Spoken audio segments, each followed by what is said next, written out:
अस्सलाम वालेकुम everyone, it's me Zuhaib Malik, counsellor for UK and मानछठा solicitors immigration and education consultant. Views, आज इस वीडियो का जो टॉपिक है वो है क्रेडिबिलिटी इंटरव्यू। जो स्टूडेंट्स यूके में स्टडी के लिए जा रहे हैं उनकी ये एप्लीकेशन का बहुत ही एक इम्पॉर्टेंट पार्ट होता है और काफ़ी स्टूडेंट जो है वो इससे घबराते हैं कि हम जो है वो क्रेडिबिलिटी इंटरव्यू नहीं दे सकते, वो क्लियर नहीं कर सकते। तो उन लोगों को मैं आज टिप्स दूंगा और मेरी ये सारी वीडियो जो है वो इसी से रिलेटेड होगी, तो इसलिए मेरी वीडियो को एंड तक देखिएगा ताकि आप लोगों को इसके बारे में जो है वो इन्फॉर्मेशन मिल सके, आपको टिप्स मिल सके कि आप उसको कैसे क्लियर कर सकते हैं। So do subscribe our channel and press the bell icon ताकि आप लोगों को लेटेस्ट अपडेट्स मिलती रहें।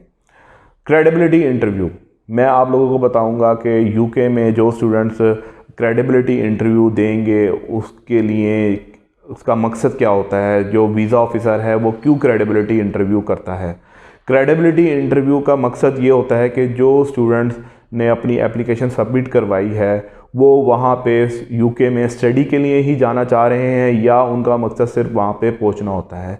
तो वीज़ा ऑफिसर जो है वो आपसे इंटरव्यू करके इन चीज़ों की को देखता है कि जो स्टूडेंट्स ने अपनी एप्लीकेशन सबमिट करवाई है स्टडी के लिए तो वो वहाँ पे पढ़ने के लिए ही जा रहा है, तो हमें उसको जो है वो सेटिस्फाई करना होता है। कुछ जो क्वेश्चंस करता है जो कि पॉपुलर क्वेश्चंस हैं जो वीज़ा ऑफिसर करेगा और उसको उस क्वेश्चंस के जो आंसर आप देंगे उससे ही वो जजमेंट कर लेता है कि वो आप वहाँ पे पढ़ने के लिए जा रहे हैं। तो मैं आप लोगों को आज ये बताऊंगा कि जो क्वेश्चंस जो है वो करेगा वीज़ा ऑफिसर, आप उसके कैसे आंसर करेंगे। सबसे पहले जो वो क्वेश्चन करेगा आपसे कि वाई नॉट पाकिस्तान, कि आप जो है वो पाकिस्तान में क्यों नहीं पढ़ रहे। तो उसके लिए आपको बताना पड़ेगा, आप उसको सेटिस्फाई कर सकते हैं ये आंसर दे के कि आप उसमें पाकिस्तान के जो एजुकेशन सिस्टम है उसके बारे में बता सकते हैं, उसकी रैंकिंग बता सकते हैं, जो पाकिस्तानी यूनिवर्सिटीज़ हैं उनकी रैंकिंग के बारे में बता सकते हैं कि वो वर्ल्ड वाइड जो है वो कहाँ पे रैंक करती हैं। उसके बाद आप उसमें बता सकते हैं उनकी जो टीचिंग मेथड है उसके बारे में बता सकते हैं। तो ये आंसर आप उनको दे के फैक्ट्स एंड फिगर्स के साथ आप उसको सेटिस्फाई कर सकते हैं। उसके बाद जो दूसरा इंपॉर्टेंट क्वेश्चन होगा वो होगा कि वाई यूके, कि आप यूके में ही क्यों पढ़ने आ रहे हैं, आप कहीं और क्यों नहीं पढ़ने जा रहे, किसी और कंट्री में क्यों नहीं जा रहे। तो आप लोगों ने उसको ये आंसर करना है कि यूके के अंदर आप उसकी यूके की जो एजुकेशन सिस्टम है उसकी वर्ल्ड वाइड जो है रैंकिंग के बारे में बता सकते हैं, उसकी जो यूके यूनिवर्सिटीज़ हैं वो वर्ल्ड रैंकिंग में कहाँ पे लाई करती हैं उसके बारे में बता सकते हैं। उसके बाद आप उसके टीचिंग मेथड के बारे में बता सकते हैं। तो ये चीज़ों से आप जो है उसको सेटिस्फाई कर सकते हैं। उसके बाद जो तीसरा इंपॉर्टेंट क्वेश्चन होगा वो आपसे पूछेगा कि आपने ये यूनिवर्सिटी ही क्यों चूज़ की। तो उसके अंदर आपने जो है वो यूनिवर्सिटी की सबसे पहले रैंकिंग बतानी है, उसकी जो यूके में क्या रैंकिंग है, उसकी वर्ल्ड में क्या रैंकिंग है, उसके बाद जो उसकी डिपार्टमेंट की क्या रैंकिंग है और उसमें क्या क्या फैसिलिटीज़ हैं, आपको जिम की फैसिलिटीज़ हैं, आपको जो है वो लाइब्रेरी है, जो जो उसकी फैसिलिटीज़ हैं वो आपने उसके जो गुड पॉइंट्स है वो हाईलाइट करने हैं। उसके बाद वो आपसे पूछेगा कि वाई दिस कोर्स, आप यही कोर्स क्यों चूज़ कर रहे हैं। तो आपने ज़ाहिर है वही कोर्स चूज़ किया होगा जो आपने प्रीवियसली किया होगा, तो वो आप उसको जस्टिफाई कर सकते हैं कि आपने ऑलरेडी जो है इसी फील्ड से रिलेटेड जो है वो आपने कोर्स पहले किया था, अब आपने आगे वही जो है वो एडवांस कोर्स जो है वो चूज़ किया है। और उसमें फिर आप बता सकते हैं इसके मॉड्यूल्स के बारे में कि इसमें क्या क्या मॉड्यूल्स हैं, इसकी फ़ी स्ट्रक्चर के बारे में बता सकते हैं। और उसके बाद आप जो है इसमें जो आपको बेनिफिट होंगे कोर्स में जो है आप कर सकते हैं, आपको मिल सकते। तो मतलब कहने का मकसद ये कि आपने कोर्स के बारे में बताना है कि कोर्स जो है वो आपने ये क्यों चूज़ किया। और उसके बाद फिर वो आपसे करेगा कि क्वेश्चन कि आप जो यूके में कहाँ पे जाके रहेंगे, आपकी अकोमोडेशन क्या होगी। तो आपने उससे रिलेटेड जो है उसको जवाब अपनी अकोमोडेशन से रिलेटेड ये देना है कि आप उसको बताएंगे कि मेरी जो अकोमोडेशन जो यूनिवर्सिटी की अगर मैं चूज़ करता हूँ तो उसकी क्या प्राइस है, उसमें कहाँ कहाँ जो है मुझे अकोमोडेशन अवेलेबल है, किस किस टाइप की अकोमोडेशन अवेलेबल है। और अगर यूनिवर्सिटी की नहीं चूज़ करेंगे तो अगर आउटसाइड द यूनिवर्सिटी चूज़ करेंगे तो उसका क्या डिस्टेंस होगा, उसकी क्या प्राइस होगी, वो किस जगह पर होगी, आप वहाँ पे कौन सी जो है वो बस जो है वो चूज़ करेंगे। मतलब ये आप उसको स्पेसिफिकली जो है वो क्वेश्चंस को जो है वो आंसर करेंगे। तो उसको ये इस चीज़ का क्लैरिटी होगी कि स्टूडेंट ने रिसर्च की है और स्टूडेंट ने जो है वो अपने कोर्स के बारे में, अपने यूनिवर्सिटी के बारे में जो है, अपनी अकोमोडेशन के बारे में जो है रिसर्च की है। उसके बाद वो आपसे पूछेगा कि आपका स्पॉन्सर कौन है, आपके स्पॉन्सर के बारे में पूछेगा कि आपका स्पॉन्सर की मंथली इनकम क्या है, उसकी जो है ईयरली इनकम क्या है।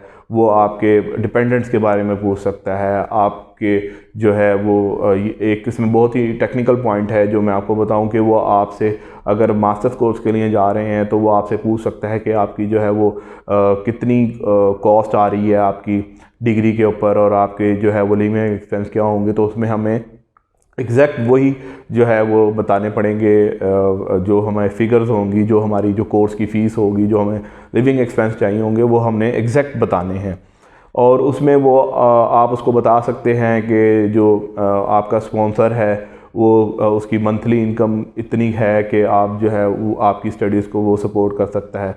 अगर ग्रेजुएट लेवल पे यानी कि अंडर ग्रेजुएट लेवल के ऊपर जो है वो आप अप्लाई कर रहे हैं और आप बैचलर्स डिग्री के लिए जा रहे हैं, तो आप उसमें जो अपनी इनकम है वो थोड़ी ज़्यादा बता दें, ताकि ये है कि वो अगले जो साल की जो स्टडीज़ है उसको भी वो जस्टिफाई कर सके कि जो आपका स्पॉन्सर है वो सपोर्ट कर सकता है आपको। उसके बाद जो सबसे इम्पोर्टेंट क्वेश्चन होगा वो आपसे पूछेगा कि आपके फ्यूचर प्लान्स क्या हैं, आपके फ्यूचर प्रोस्पेक्ट्स क्या हैं, उसके बारे में पूछेगा कि आपको ये डिग्री करने के बाद जो है वो क्या क्या बेनिफिट्स मिलेंगे।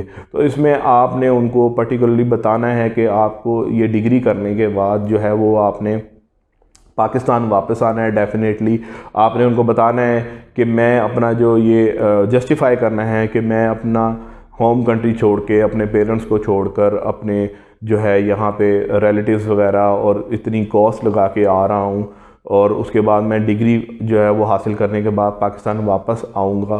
तो उसमें आपने ये बताना है कि मुझे कौन कौन सी जो है वो जॉब्स मिल सकती हैं, उस जॉब्स के टाइटल बताने हैं, उसकी सैलरी बतानी है।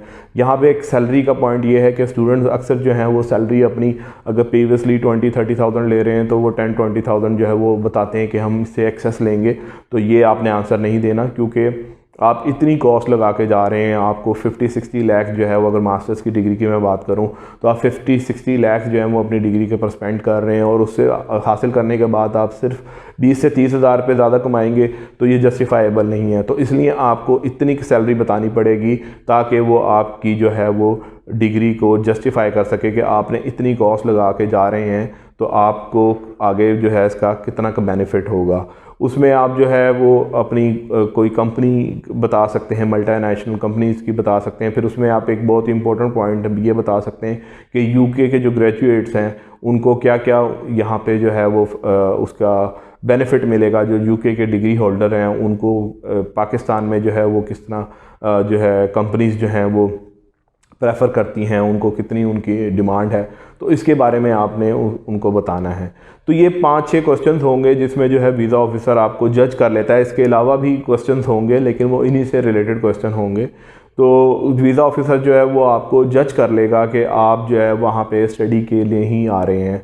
अगर आप उसको थोड़े से जेनरिक आंसर देंगे या आप उसको क्लैरिटी नहीं होगी आपके आंसर्स में, तो वो 1 मिनट में जज कर लेगा कि आप जो है वो वहाँ पे सिर्फ पहुँचना चाह रहे हैं। तो इसलिए आप लोगों को मैं ये चीज़ बताना चाहूँगा कि वीज़ा जो इंटरव्यू है, जो क्रेडिबिलिटी इंटरव्यू है, वो इतना मुश्किल नहीं होता। उसकी जो है अगर आप हमारी कंसल्टेंसी से रुजू करें तो हम आपकी प्रिपरेशन करवाएंगे, आपको इतना तैयार कर देंगे इस इंटरव्यू के लिए, आप इतने प्रिपेयर हो जाएंगे कि आप जो है उसको इजीली क्लियर कर लेंगे। और अल्हम्दुलिल्लाह हमारे प्रीवियस रिकॉर्ड की बात करें तो हमारे जितने भी वीज़ा हमने फ़ाइल किए प्रीवियसली वो सब के सब ग्रांट हुए हैं, और जिनके इंटरव्यू हैं वो भी उन्होंने क्लियर किए हैं। तो इसलिए वीज़ा इंटरव्यू को इतनी मुश्किल चीज़ नहीं है। आप मेरे पास आएँ, आप मुझसे कॉन्टेक्ट करें ताकि मैं आप लोगों को इसके बारे में गाइड कर सकूं। आप अपनी एप्लीकेशन जो है वो हमसे करवाएं, अपना केस जो है वो आप हमसे प्रोसेस करवाएं, और उसमें हम आपकी जो है वो ये इंटरव्यू की प्रिपरेशन भी करवाएंगे। तो स्टूडेंट्स जो है वो इस चीज़ से बिल्कुल भी ना घबराएं, वो इजीली इंटरव्यू क्लियर कर लेंगे। तो इसके लिए आप मुझे कॉल कर सकते हैं मेरे नंबर पे जो कि है 0308881362, या आप मुझे ईमेल कर सकते हैं मेरे ईमेल आईडी पे जो कि है nc2@ncsolicitors.com। Thank you very much.